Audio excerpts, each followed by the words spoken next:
Plan A, don't put yourself in unnecessary danger. If you're walking home and it's dark, don't go down the dark alleyway even though it's a shortcut. Take the longer route that's well lit and people around.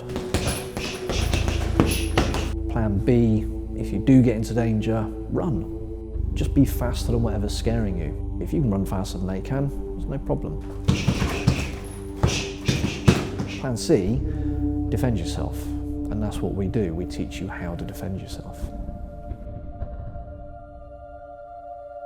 My name's Phil Churchill. I'm a martial arts instructor and I have Parkinson's disease.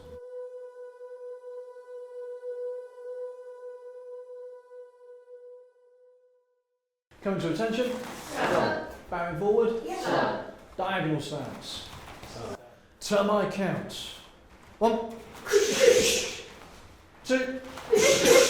Big lift of those heels, big twist of those hips. 3, 4, 5. Change stance. Sir. Change stance. Sir. Let's get some noise going. 7. The challenges of opening up any new business, obviously it's always an absolute nightmare financially and paperwork and everything else. But I was trying to do it in such a way that minimised the physical work that I was doing so that I was working enough to keep the Parkinson's at bay, because exercise, both mental and physical, really do help slow the progression. But also, by working too hard and trying to do too much too soon, I knew I'd burn out quicker. So we're just going to warm the legs up. I want to do some kicks to begin with, but in order to get the height, I want you to stretch out. So I just want you to do basic front kicks. First couple of them, no higher than belt height.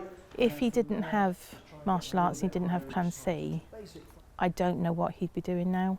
I don't know physically how fit he'd be. I don't think he'd be the same person, certainly. I think it's keeping the Parkinson's at bay, fitness-wise and mental health-wise. I can't imagine him now doing anything else. I think it literally keeps him going. Obviously the twitch, everyone knows the twitch and the shakiness. Most of my twitches are in my neck, so my head has a tendency to sort of go up and agree with people lots, even if I'm not agreeing with this all the time, my head twitching up. Balance problems are a major nightmare, so when I'm walking any distance I use a stick now. Just to kind of stop me falling over. Fibromyalgia is quite a major part of it, which is just random stabbing pains. The worst, most common one I get is what feels like a needle sticking through my tear duct. That's a horrible feeling. There's loads and loads. Stuttering, stumbling over words, not being able to find the right words. There's a whole dementia side of it, which is the scariest part. You know, even if the body completely falls to pieces, I wouldn't care, as long as I could still know what was going on. So yeah, there's all sorts of fun stuff to look forward to. Okay, I want everyone to do the same combination that we just worked on, this time hitting into the pads, okay? Pad holders in a good diagonal stance as well, don't get lazy with it. Lots of movement. In your own time, go for it.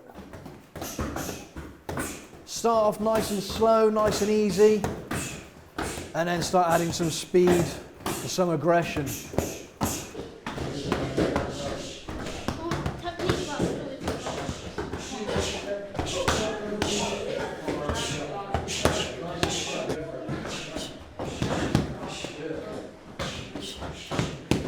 When Dad was diagnosed, I was about 10 years old. I was quite young, so I didn't understand the full scale of his diagnosis, but it was quite scary, and I've kind of grown up with it. A lot of students join Plan C because they're being bullied or they're really shy, and so often Dad will help with confidence.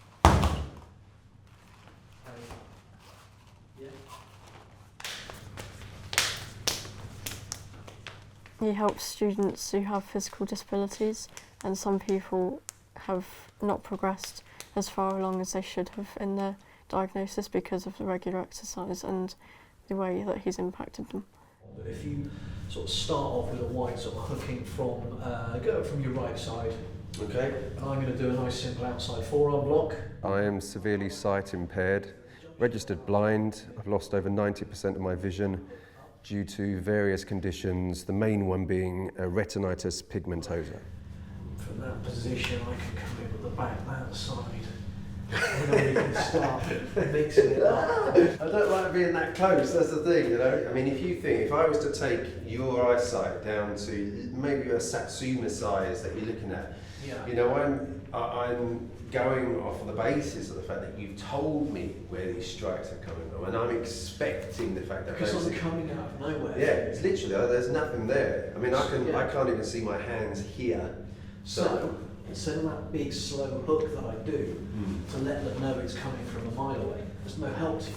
So we can go straight to a Wing Chun style, straight down the middle, and you can still pass with this hand. So up from underneath, And there, yeah. and then pin, push away, and then strike from there, and we can come to there. So if I like the fact that his teaching style is happy to evolve. That's one of the really inspiring things about Mr. Churchill and Plan C, because he is able to put his ego to the side in order to shape or adjust something that he feels could work better. That's always something that I take away from Plan C, is that it's willing to change. Mr. Churchill's style is a freestyle martial arts. It's set for everybody, not just for certain people. It's not a very, very, very strict thing, or you have to do this, you have to do that. We work around them. If they can't do it, then he'll work around that situation for them. I had Crohn's for 20 years, and I was just deteriorating, losing weight. I just couldn't take it anymore. It was so painful, so upsetting for me and upsetting for my family. I got to a point where I couldn't go out, I couldn't socialise, I couldn't do this, I couldn't do that, I couldn't wash up or anything.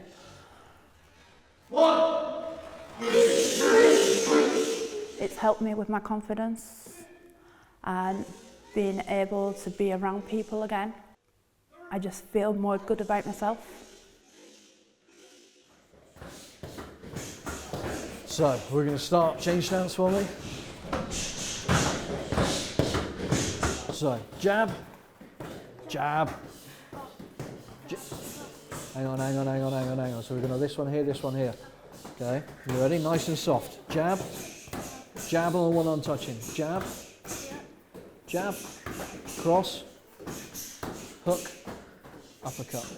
Good, and again, jab, cross, hook, uppercut. Jab, cross, hook, uppercut. You got it, Arthur. Well done, good lad.